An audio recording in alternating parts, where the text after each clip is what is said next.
Hello and welcome to Tarim Talks. I'm your host, Bob Rilchi. Today I'm with Guzelya Marisova. Hi there, Guzelya. Hi, Babur. Thanks for having me. Of course, thanks for being here. Can you introduce yourself in one sentence? So, I'm Guzelya. I'm another Uyghur, just like yourself. Born in Kazakhstan, lived in France, currently based in Jakarta, Indonesia. And what are you doing in Jakarta right now? So, I'm working for an accelerator company, which is called Digitaraya. It is Google Developers Launchpad. And I'm a partnerships manager, but also lead a couple of programs such as Simona Accelerator, which is women founders focused, and Food Accelerator. Can you go a little more in depth about what it is you're doing with Digitaraya? Yeah. So basically, as an accelerator, we partner up with several say content providers such as UBS, Google, and McKinsey in terms of like mentoring and teaching classes. In terms of like how the accelerator program is built, it's basically a 1 month. It depends. Sometimes we have 3 months. Right now, it's like 1 week program where we select certain startups based on the criteria and the industry focus that we are running the boot camp for, and we invite them to Indonesia, Jakarta. I mean, sometimes we have Indonesian market focused startups. Sometimes we have international or like APAC, and the ones that I work with are international. So basically, inviting them to Indonesia to introduce to the ecosystem here, with the purpose of possibly opening a like branch for them in Indonesia, and of course, like learning on how to like grow and level up their startup to the next level.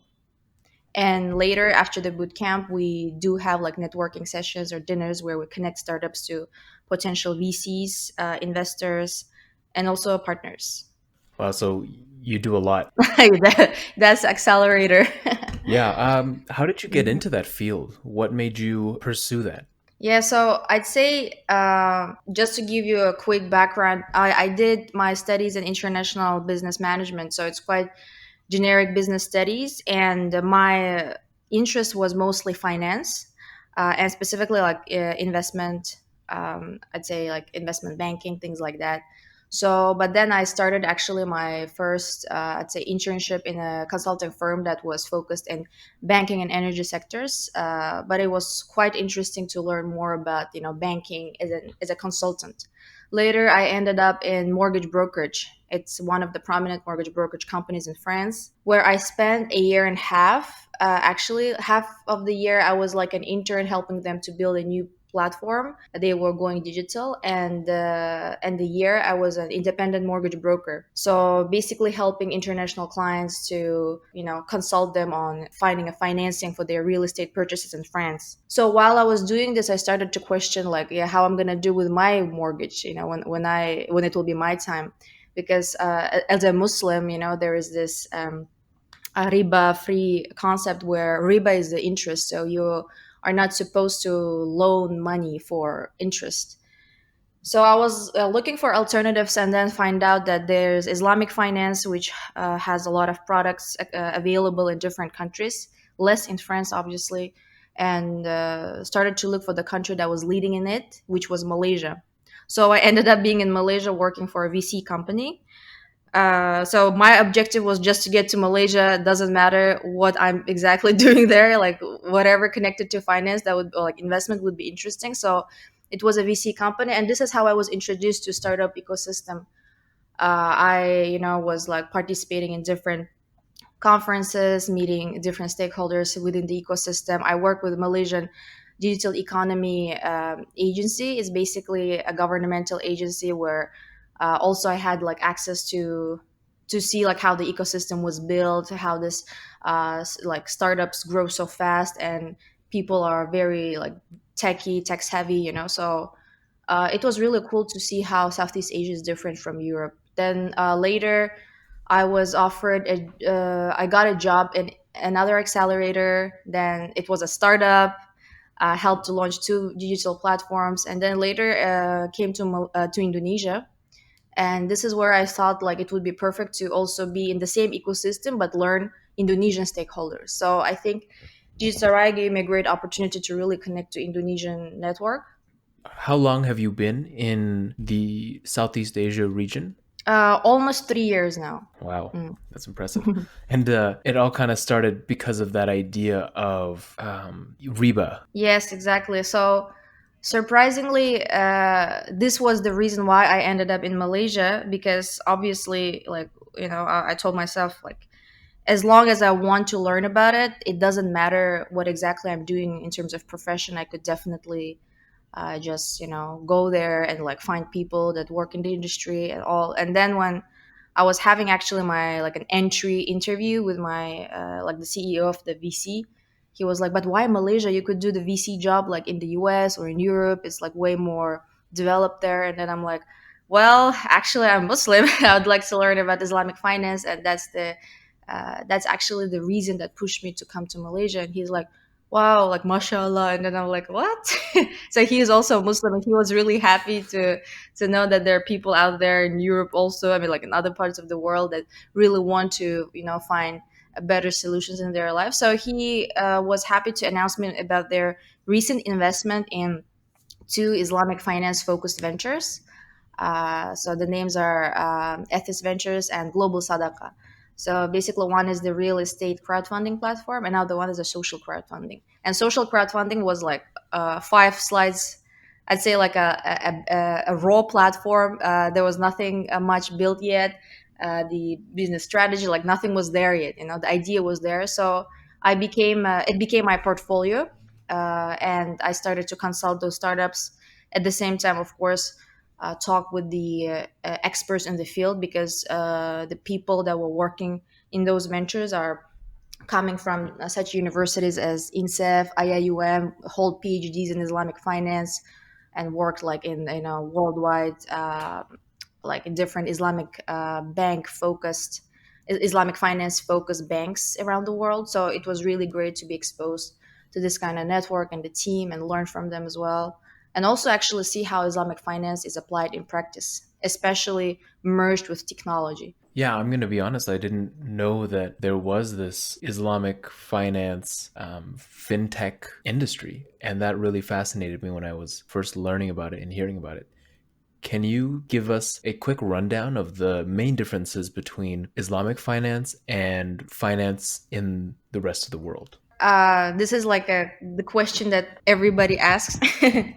Like last time in the Tarim seminars, we also were talking about it. So basically, just to show you the main difference in Islamic finance, the money is the way, like it's a transaction tool. So we don't use money as a commodity. However, in conventional finance, we see money as a commodity. So basically, we make money out of money, right? Why I'm saying like money out of money, and we don't even consider the investment, like we don't really relate it to a real asset, because we have this interest concept where we can easily calculate how much money we're going to get out of it, right? So meaning there is like one party that takes more risk, another party just like promises it, and whether it works or not, they have to pay that percentage of money back. So I guess this is where you have the fundamental difference of conventional finance with the Islamic finance. And Islamic finance, first of all, as I just mentioned, the money is viewed as the way of transaction rather than a commodity. And another thing is that the risk is shared. So when it comes to, like, let's say capital investment, like let's say early stage startups, right? So how it works is that in a conventional way, it works, so we basically invest, but usually we have like certain uh, like return on investment, like which is calculated based on like interest, which we kind of loan to the company. And later on, if they, if they cannot make that, like if they cannot be profitable, they have to still return that percentage. Whereas in Islamic finance concept, it's like a total risk, which is going to be shared between the investor and the startup founder. And when you say like what's the risk sharing here, where only the investor putting money, it's actually viewed so that the entrepreneur is actually also putting investment as a time and effort. So this is how the things are viewed. But this I would say like like a rough example, but there are more details on also like structuring of a contract.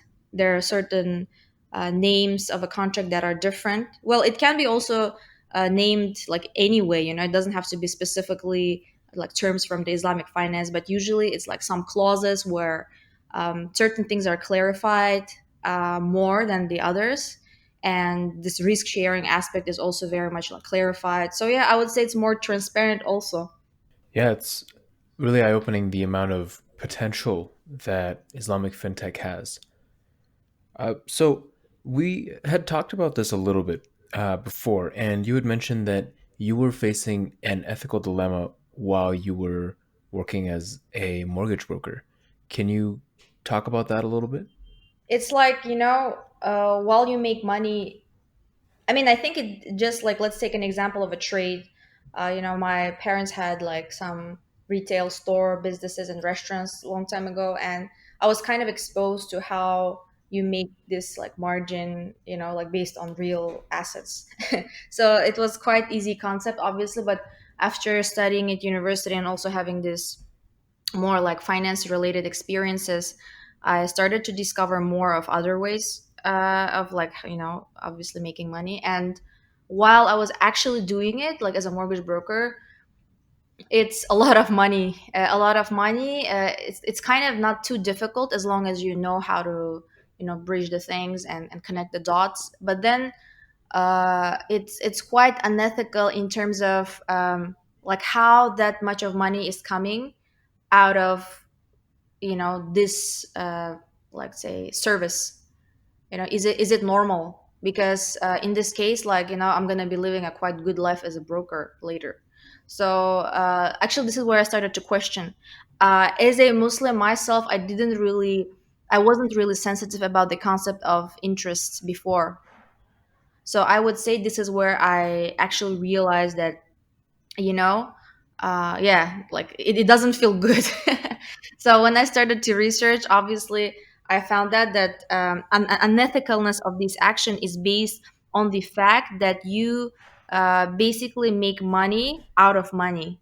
I am selling credit to people, so bank is already selling credit to them, but I'm adding extra margin on top of it. I'm not adding it. The bank is giving me. So bank is having some kind of double margin probably. So they're selling it. I'm helping them to sell it, and I'm getting half of that. Whatever margin they calculated based on the interest. So I'm basically being somebody in the middle of this uh, sinful transaction, actually, which is considered. In Islam considered sinful. But then if you go towards like the ethics side of it, at the end of the day, like all these financial crises happen because of such transactions. Because the majority of financial transactions were based not on real assets. There were like new things, right? Like, so basically like basically investments, not in like real estate but like other things, where people were just like so excited about it, like buying it, and then later on it comes out to be like a lot of this investment, but nothing that's backed up, nothing that is tangible there. So when the financial crisis happens, there is nothing to sell out and get your money back, right? So basically this is where I see it's unethical. It's a huge harm. The crisis is a huge harm to the economy. And of course, like, I mean, as I say, like, God knows better, right? I mean, this is something that was already said long time ago when this kind of financial markets, the developed financial markets, were not existing. And nowadays we see the harm of it. And after like also learning about it, I was also quite impressed by the fact that Islamic banks were the less affected by crisis. Everybody was affected, but Islamic banks were less because majority of all of their investments and all these financial transactions that they had were based on a real asset, either gold or like real estates, or like actually running businesses, etc. So they're still exposed to certain percentage of interest because of the central bank of the countries where they are, or also Fed, right? But then because of exchange exchange rate, etc. But then when it comes to like the actual banking transaction within the region or the country where they're working, it's actually connected to real assets. So this is where it actually shows a perfect example of unethical way of using this financial tools like money as a commodity to sell and later find out yourself with no like contrabalance, Let's circle back a little bit. You said you went to school for international business. Was business something that you've always wanted to do? That's a good question. uh, Actually not, surprisingly, because I studied in a scientific school in Kazakhstan. So like whole my junior high and high school were science focused, actually advanced math and physics, and I was like super motivated to continue my studies in science, specifically mathematical modeling. And I was actually targeting Canada to study that because the University of Toronto at that time had a really good lab for all these things that I was excited about. But then later, sometimes like things happen and you cannot do anything about it. So my parents had to move to France, and yeah, I mean, I was with them, so I moved as well right after I finished high school. So when I came to France, I also had a couple of friends that came to France like intentionally to study, which was not my objective before. So when I came to France, of course, I started to meet people, and I realized that I started to learn about the culture, and I realized that it's really difficult to be an immigrant who doesn't master French language and French culture that well, but still smart and talented, So all of my friends that did science in France, they still not that good in French. I mean, you can still say they're foreigners, but for me, because I master like many languages so well, I couldn't just face this fact of being like a foreigner in that country, because I knew we're gonna stay there. I'm gonna hold nationality one day, so I really have to get like integrated. And the best way I thought was through social science, not like the exact sciences. So I was thinking on would give me more opportunities to really practice language, to be to use my critical thinking, to express my thoughts, and I chose business for that. And yeah, and then after studying a year, I studied French like a year on my own, which enabled me to no, I'm sorry, 6 months intensively on my own after a year of being in France. And then I got into university, and yeah, I mean, I was able to get into university with this with certain like a level. And after this, like my French was like super good. I had like no accent, and vocabulary is awesome. But then I actually loved business. So I found out that in business also you can use your logic, you can use like all this formulas. There's also formulas, there's also all these certain scientific approach that you can apply, and there are so many things that are undiscovered that you can actually come up with, because it's open science. It's really like there was a lot of opportunities there in terms of like really opening up your potential, and yeah, like some kind of intellectual stimulation, that I was receiving. Not as challenging and I'd say like isolating as the exact science world where I was used to be, but yeah, it had something new to offer. So this is how I ended up, and yeah, I did even my master's in the same field. Yeah, I mean, that's a pretty not, I don't want to say that's a roundabout way of getting there, but certainly you took a different path than most people who are in business. Um, a lot of people seem to know what they want to do in business and then just go for it. But for you, it took a little bit of time to get there. Uh, Yeah. where did you end up studying? Yeah, so I did my bachelor's degree in France. It's called University of Paris 8. It's basically quite an international university, both in terms of professors and the students. this was also really good exposure for me to diversity, because obviously in Kazakhstan I went to a private school, and it was a certain type of kids from certain type of families, so I was not quite aware of how others are. So alhamdulillah, like I'm really grateful for being in France and being like kind of, having this opportunity to be part of this diverse group of people and really exploring them, learning about them, and by learning them I also learned about myself. Yeah, so I did my bachelor's there. It was called like applied foreign languages and business. So basically, um, my like specialty was French, English, and Russian. So it's a very deep like business, like advanced language learning along with business. And last year of this degree, I'd had an exchange program with the MISEFA. It's a French American program where I studied in the University of Connecticut in the USA. And my master's, I did at the same university because I was quite like successful, I'd say, during my academics.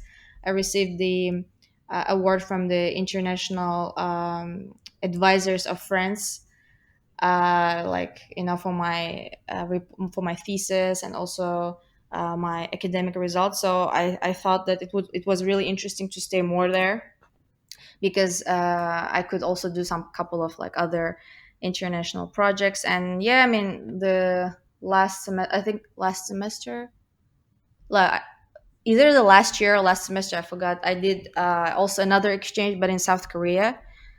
This time in Hanyang Business School, and yeah, I was able to learn about Asian marketing. And actually was exposed to startup ecosystem as well during my studies in South Korea. What was Yeah. the effect of traveling and studying abroad? Would you recommend that to other people? Oh, of course, yeah, definitely. This would be like my number one priority to whoever is going to university. Whatever you study, definitely do the exchanges. It's not only it's not only like learning maybe a new language, right, or culture, but also getting to know some awesome people from different places, just like you, who come from their country to explore.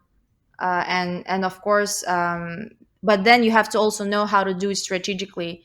So basically, when I was doing that those exchanges, I don't just go to hang out and like usually people go to party in different country, but it was more about gaining some knowledge which I will not be able to learn in my country.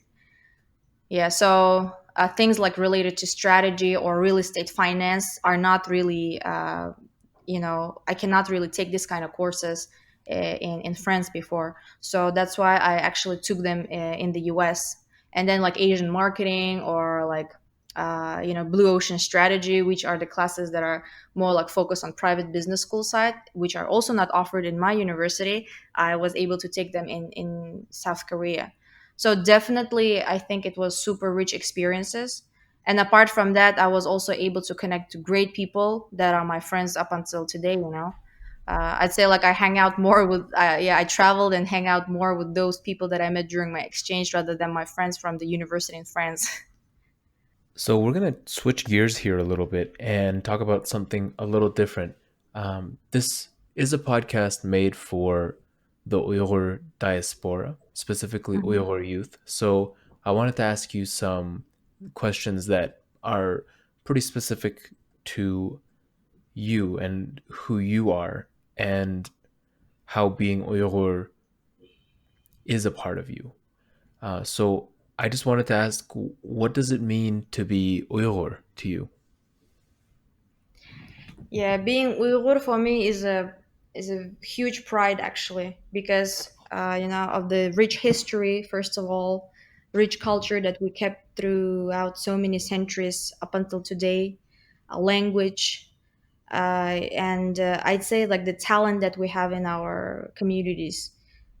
Whoever I met, like Uyghur people, they at least speak three languages. They can do something with their hands, create. They're always creative, and of course they also have academic and intellectual achievements. So I'd say I'm really proud of being part of this kind of community with high standards. And last but not least, the fact that we're still facing discrimination in whatever country we are, actually, not only in China, and apart from this, I mean, despite this fact, we are still surviving and thriving for better and hoping, shows like persistence and the character. So this is also something I'm super proud about. Yeah. Has your identity ever aided you or given you an advantage in some way along your journey to where you are? I'd say definitely yes.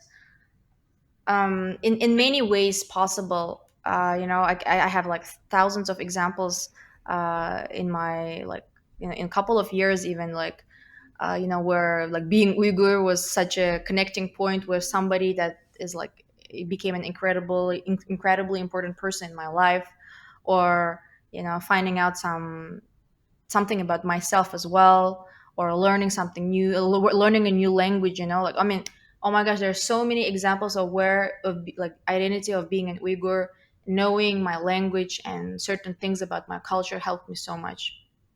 I guess what is one of your favorite things about the Uyghur culture? mm, I'd say it's a language. Yeah, I like the phonetics of the language. I really like, the origins, the mixture of, like, we have Persian words, we have Arabic words, we have some of the ancient Altaic words, and I think it really makes it so beautiful and rich. I also really enjoy the pure Uyghur, like, people from Batan usually have this, I would say, intonation when they speak. I quite enjoy it. I cannot unfortunately do that because people say I have a bit of Russian accent, but I really enjoy listening to it. It makes me feel like I'm in a different world. So I'd say language is one of my favorite things. Yeah, I think that's a pretty good answer. I do think that the language is uh, something beautiful and unique. It's you don't hear it that often, and that's just a part of our small population. So it is nice when you hear it. What is something that you want to change about the Uyghur culture? Hmm. Yeah. So what I do not like is, this. I mean, I don't even know how to call it, but some kind of alienation of certain groups or certain Uyghurs, where they are too much focused. Like, we're already being discriminated in this world. Like, why should you discriminate people within your own community? So I'd say this is something that I would love to change. I would love people stop saying, yeah, this guy is from this city, that guy is from another city, so we're not gonna be friends, or I don't like them. So I think we should be more like, like, embracing our differences, because we are representing one nation. So yeah, I'd say this is something that I often hear, even like, in France. This is like maybe off record, but something that I notice is that Uyghurs from Central Asia are not very close to Uyghurs from Bataan, and unless like some of them are open-minded and they still, like, become friends, which I think is quite weird. I mean, there are so many things that those people can do together, learn from each other, and all these things, but instead of that, they just focus on their differences.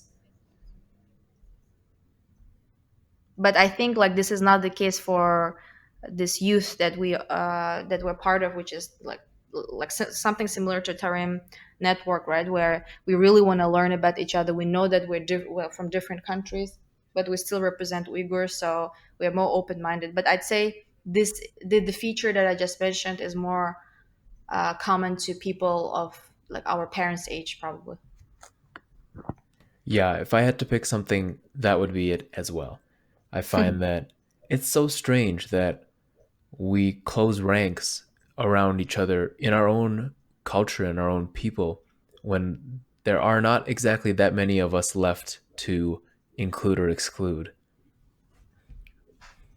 If you could do it again, would you find yourself doing exactly the work that you're doing right now? Well, it's a good question, but I'd say I would be happy to end up where I am right now, because I quite enjoyed and learned a lot of things throughout this experience. But it's all about like what was destined to you, right? Sometimes you can plan everything accordingly for 100%. You know, your strategy is like flawless, but at the end of the day, things might not go as you planned. So it's like, yeah, so I'd say like, yeah, I mean, if this would happen to me again, I would be happy. But whether it would be my choice, I don't know, because it's always the question of circumstances. Like, I never thought I would do business studies. I mean, I might imagine in the past that I would probably, ended up in business, like having a my own small company, or doing some merchandise, things like that. Yeah, that would be probable, but not like being in the business industry and working for different corporates or smaller companies, etc. This I would never think, but then, due to circumstances of me ending up in France and really wanting to master the language in a professional level, uh, pushed me to this industry, right? So it was this circumstance of being in France. But then, like, if that would happen again, I don't know what kind of circumstances I would face. That's a fair point. If somebody wanted to be where you are right now, what advice would you give them? Well, you mean like the startup ecosystem or like Islamic finance? What? Because I'm in a quite niche industry. That's Yeah. true. You are in a quite niche industry. Let's start niche and work our way backwards. If somebody wanted to work in Islamic finance, they really wanted to embody those principles of Islamic finance, but they loved the idea of working in a startup environment, Mm, in fintech to make people's lives better, what okay. advice would you give them so that they can get there? Yeah. Okay. Cool. This is more clear. So I'd say this is similar to me. So if you want to be in a startup industry, and be part of this, like I'd say business for good kind of philosophy, you don't need to have a degree in Islamic finance, definitely. As long as you have basic knowledge of finance and like business, you will be capable of understanding the fundamental values of Islamic finance and try to integrate them within the business frameworks that you already learned at university or throughout your other professional experience. So I'd say that. And in terms of like, if it's about like launching your own thing, I'd say it's just like any other business, right? I mean, if you want to be an entrepreneur, it's just about having a good idea, good business model, trying to get the right network to connect people with the right appetite, and show them what you want to do, and and just pursue it, just like with any other startup. So I'd say if you want to be an entrepreneur in this industry, you're gonna face the same challenges that anybody else is facing within the startup industry. But if it's gonna be more like on a, I want to be part of it, but I want to work for this kind of company, like which was, or with this kind of companies, like was in my case. In this case, it's really important to find those companies, right? So how are you gonna find it? It's I mean, it's quite there's a lot of them. I was in France, but I never knew they were there. I only knew when I actually came to Malaysia, because I was connected to a couple of French entrepreneurs, and they had also like mortgage brokerage type of businesses, but focused on Islamic finance, for instance. And it's a platform, also digital. So I was like quite surprised. I'm like, yeah, I mean, we no one talks about it in France. So I think it's also about like connecting to right people that know something about this industry, who can connect you to other people, because it's quite niche, it's quite small, and as long as you have good integrity, and intentions, especially if you're willing to learn, people will be always open to you and show the right way. So to just summarize, yeah, the first of all, you don't need an Islamic finance degree. Uh, Secondly, if you want to be an entrepreneur, is just the same journey as any other entrepreneur. And thirdly, is to be connected to right people. Yeah, I think that's a pretty clear way to lay it out. Um, but what if I wanted to work in international business? So I'm maybe less interested in startups or less interested in Islamic finance, but I'm fascinated by the idea of working in international business management. What would I have to do to get my start there? So of course, it's really important to get a job in a intern, like in the company which would be focused at least in some way to like it will have some kind of international exposure at least at some level, meaning this is how I did. For instance, my one of my first internship actually was in a consulting investment consulting firm, and I chose a like a Russian slash Kazakhstan focused expert who was bringing investors from France actually to those regions. So it is already an international exposure, right? I mean, it's completely different countries, but I am familiar with them as well. So it was a safe way for me to start because, whenever I draft certain deals or have a meeting, I always know what to talk about because I am familiar with the culture. So this was the first step for me. So finding something international, but I'm still familiar with it. And after this, of course, experiences like exchange, they also expose you. So while I was doing my exchanges in both countries, I had also professional experience. Some of them were paid, some of them not, but then I really wanted to see how the working culture in those places are. So I'd say when whatever opportunity you have, whether it is internship, exchange, or just part-time job, try to find something that will expose you to international, to whatever is international in some way. Yeah, I think that's definitely good advice for people who are looking to, I guess, be you in some way. I think like the majority of people from Tarim network are exactly like me in terms of international exposure. So I don't see a problem for them to, to really, I mean, to be considered as part of this. What's your vision for the future? Do you know where you want to be in the next 2, 3, 5, 10, 50 years?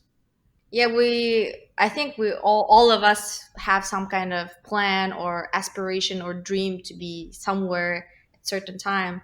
But, then we also don't know about circumstances and the situation and other opportunities that we're going to face. So probably these plans might change. But one of my prominent goals for probably like maybe in next 2 or 3 years would be to do my PhD, and I want to do it in ethical business management. It's a quite like a yeah wide like I'd say focus. There's a lot of things within ethical business management that could be explored. So that's why I'm taking this couple of years to really see where exactly I might go with it. So probably I'm thinking with like more focused on ethical business management, starting like as a startup, because I think it's the easiest. Obviously, adopting concepts of ethics is very difficult in big corporate. So I think since I have experience already, which has been building year by year within startup ecosystem and from different perspective as an investor and startup as also an accelerator, facilitator from the government. So I was quite exposed to this from different angles. So I think I would love to also consider leveraging on this experience and yeah, and focus my PhD on something connected with like startup ecosystem, entrepreneurship, and ethical business management. Yeah, yeah. I think that's admirable. And I love that you have this goal to be striving for or looking forward to in the next few years in the future. I think having a plan is one of the more important things in life. Yeah, definitely. Well, the most, I mean, I would say the reason out of it is because, first of all, I ended up in this industry and doing what I'm doing now because of all these circumstances and questions of exploration of the world, of who I want to be, how I want to live my life, right? So I'm quite proud of all of these things that happened and very happy. So I do believe, and I already met many people that are similarly like me, question about these things, and they're looking for answers. Some of them I meet, some of them I don't. But I think the PhD would give me, also like some kind of, I'd say, qualifications to legitimately probably like have some kind of guideline or write a book about how to lead an ethical business and share it with people, because it would be some kind of a learning from my experiences as well as some academic frameworks, right? So I'd say it's more about like sharing what I've learned, and I think also many PhD PhDs, they basically like do a lot of things theoretically, and very little of them have actual experience of doing those things that they talk about, right? So that's another reason I think where it's really interesting to see people that had both professional experience, and they also were able to, put it down in some kind of a guideline, or you know, a book, let's say, or a study where they can share with others on how these things, what they consider theoretically, and how these things actually happened. Share with me something about yourself that you're improving. There are actually many things. um, okay, more like personal or professional or both? Whatever you feel comfortable sharing. I mean, if you're willing to share both, that would be amazing. Yeah, I'd say I'm learning how to be a good wife. So I got married last year, and it's a big change in my life, in terms of priorities and lifestyle. So it's a constant learning. Like nobody like gets married as a perfect wife or a husband. So yeah, I mean, I'd say in terms of personal, I'm really learning on how to be a better wife every day. And in terms of professional, I started more to think about my personal development as a professional. So not only like skills, like actual skills, but also, you know, uh, like leadership concept, and also learning something that would be beneficial, not only for the task that I'm doing, but to the actual, like be more visionary about professional skills uh, that I'm acquiring. So I'm trying to read more, also trying to improve certain, I'd say, like, problem solving skills that I have. For instance, I'm not applying for my PhD right now, but I'm trying to master my GMAT. So I'm trying to, like really be ready when the time comes to get the best score out of it. But right now my focus is not about the score. My focus is more about like problem solving in this kind of test, let's say like GMAT. So I'd say, yeah, these are the two things that I'm quite focused right now. And I would like also to share the third one. Maybe it would go into the personal, but for me spirituality is a separate thing. So for the spiritual part, it's more about being kind. So I think in this world, I mean, nowadays we're all quite individualistic, and we tend to think more about ourselves, and like expect a lot from other people. So I guess like spirituality wise, I try to remind myself that not everything is the way I think it is. So try to be aware of like the wisdom that was applied a long time ago by many different people to solve a certain issues, like personal relationships, or in the workplace, or like with like with parents, and the household, also like outside and work. I mean, different ways. So trying to learn about them more, going to different types of lectures. These things don't happen too often in terms of spirituality, because obviously also lack of time. But yeah, this would be the things that I'm currently trying to improve. How do you stay productive day to day, week to week, and month to month? How do you keep your goals in mind and make sure that you're working towards them? Hmm. Yeah, just like any other human, I have weaknesses as well. So certain things are, I mean, I'm always organized, but I cannot say that my motivation is like 100% every day, right? But what I usually do is I try to follow the pattern that I have created, meaning, waking up early for my prayer. After this, I try to have like a nice discussion with my husband about our plans, maybe the plan for today or the weekend or things like that. Because of course, like both of us are working, and we cannot like really talk about simple things unless it's like really related to something super important, right? So try to do these kind of things. Go to gym It's really important to keep in shape, especially me being athlete before. Right now, I'm actually I don't practice professional sports, but I still do exercise, and I try to keep myself in shape. Eating healthy definitely helps with the productivity. So you eating the foods that will not make you feel tired, and but instead they would like just give you energy to just boost you to continue your work.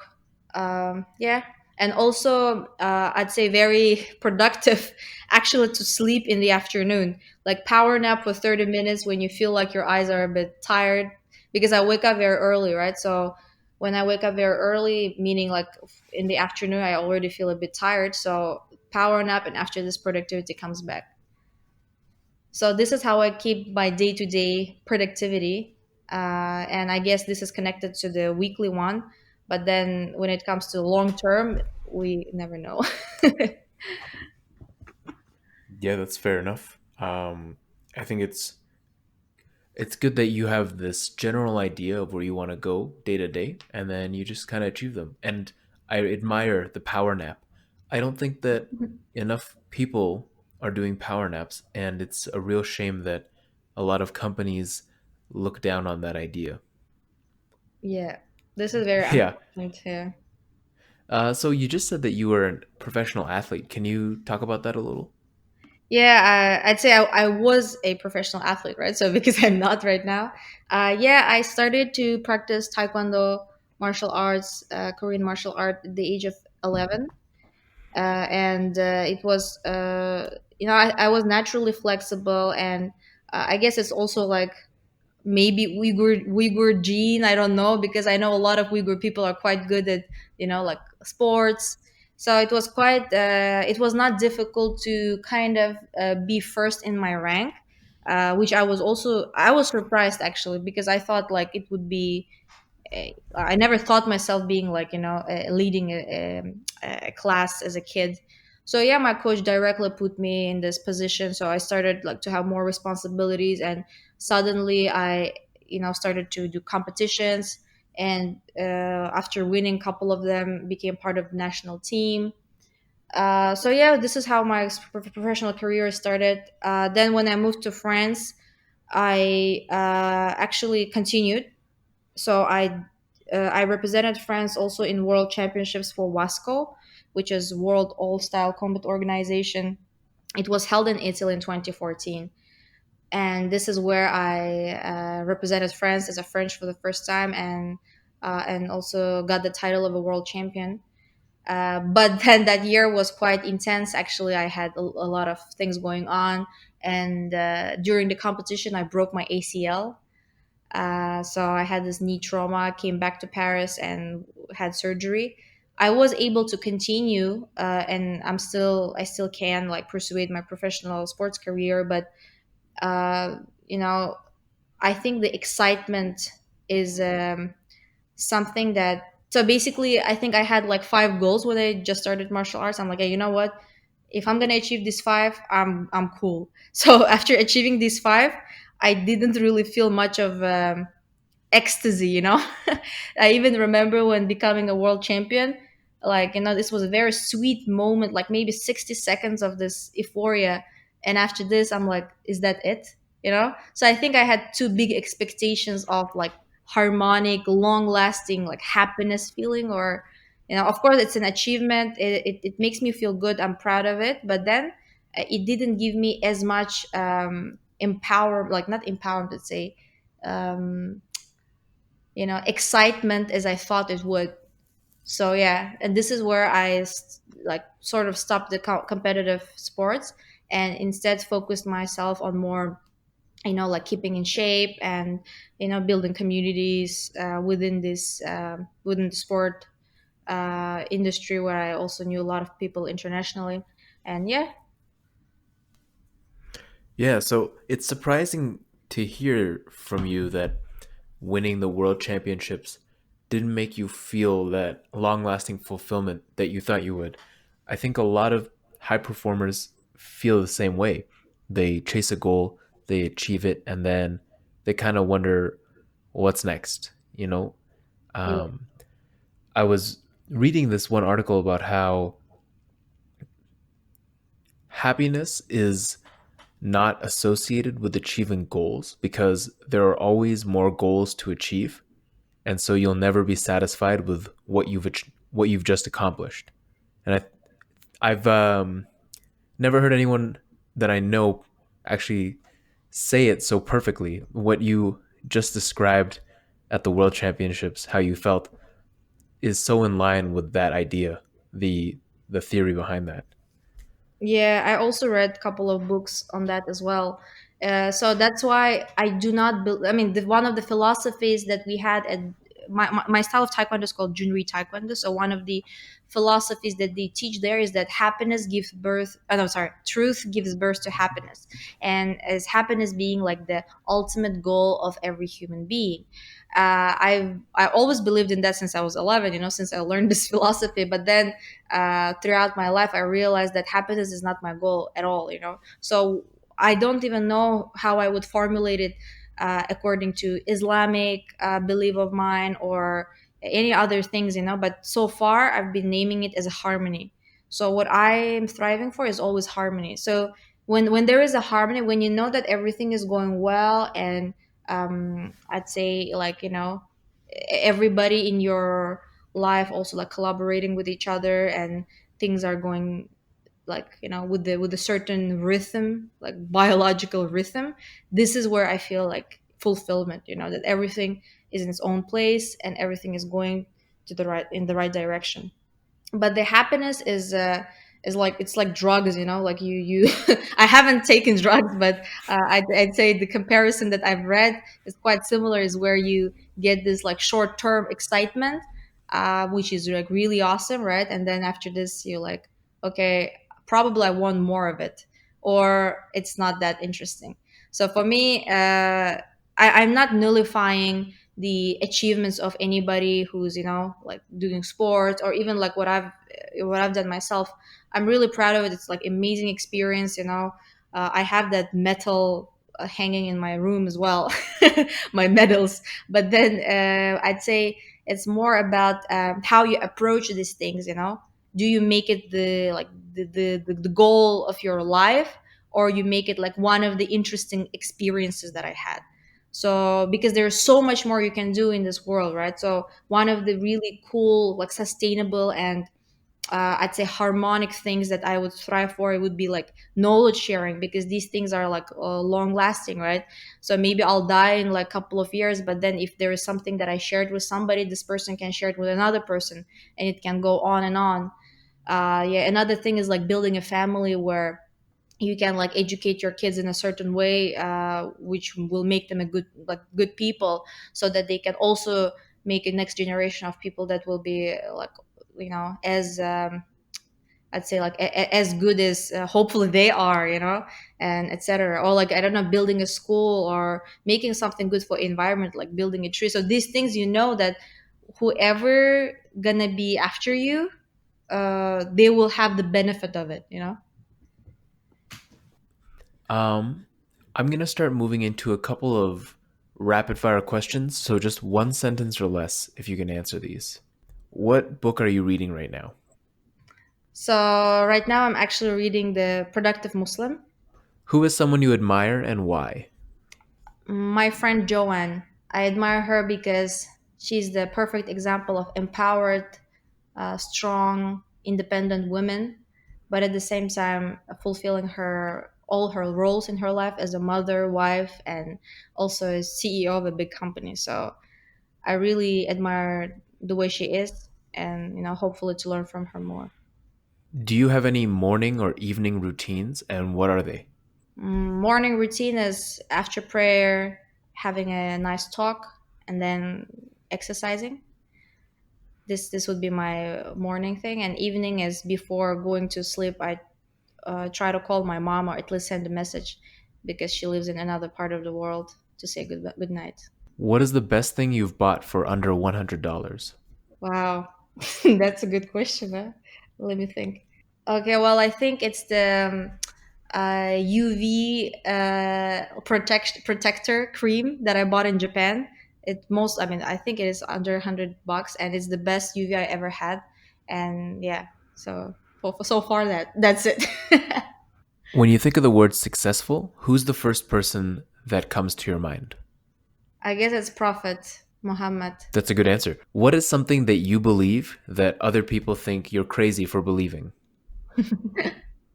Um, well, I think the me being an OCD about organizing things and being clean.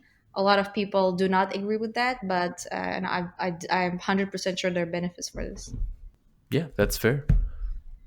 If you could have one billboard anywhere on the world with anything you want written on it, what would it say? Wow, that would sound maybe too radical, but I think just Allahu Akbar.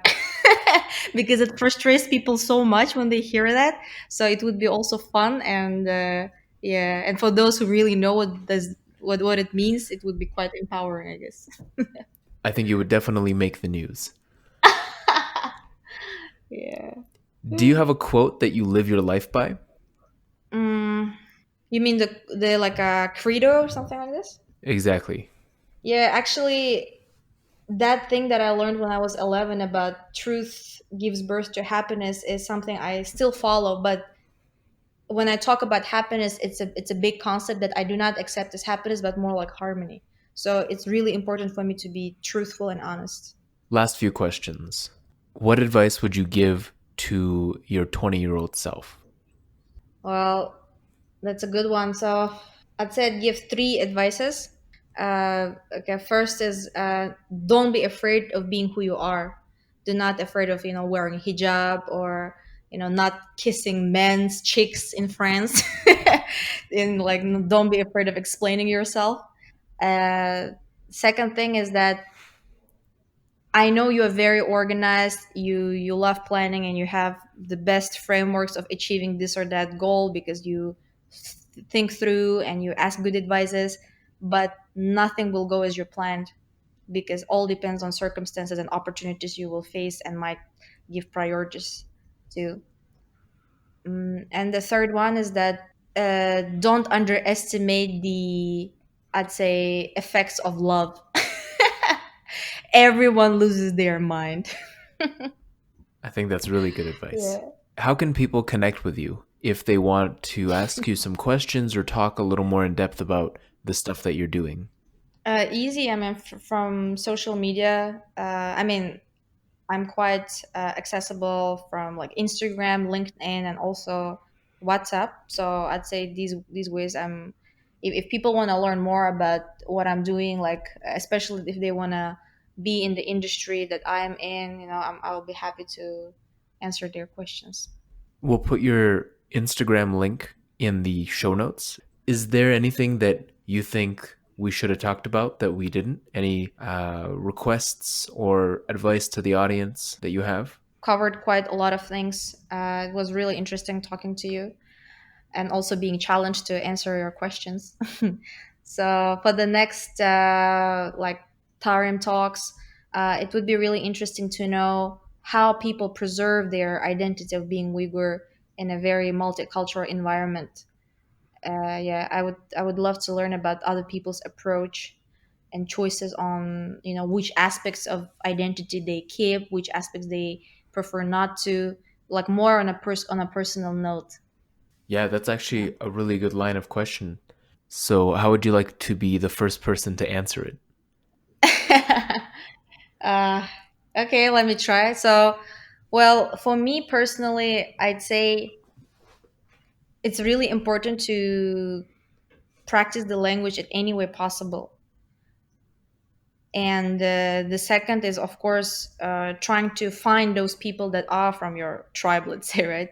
I think it's quite awesome. It happened to me several times in different parts of the world and very unexpectedly. And it feels so warm and it feels like I belong somewhere. So I think it's important to try to connect to more people, like more Uyghur people. Yeah. And of course, last but not least, it's about being aware of what's happening because you are the ambassador of Uyghurs wherever you are. Especially in Indonesia, here a lot of people they hear about Uyghur cause and things happening in China and they talk about it among them, but there's no Uyghurs to tell, and a lot of people, they just know me as French, but then when I tell I'm Uyghur, they're like, what?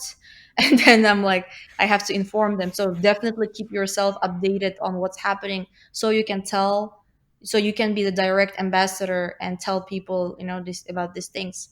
And being connected to Uyghurs, it helps because like that you're exposed to more information from different perspective, and this is where you can, like have like a critical discussion with the people that are actually wondering about what's happening.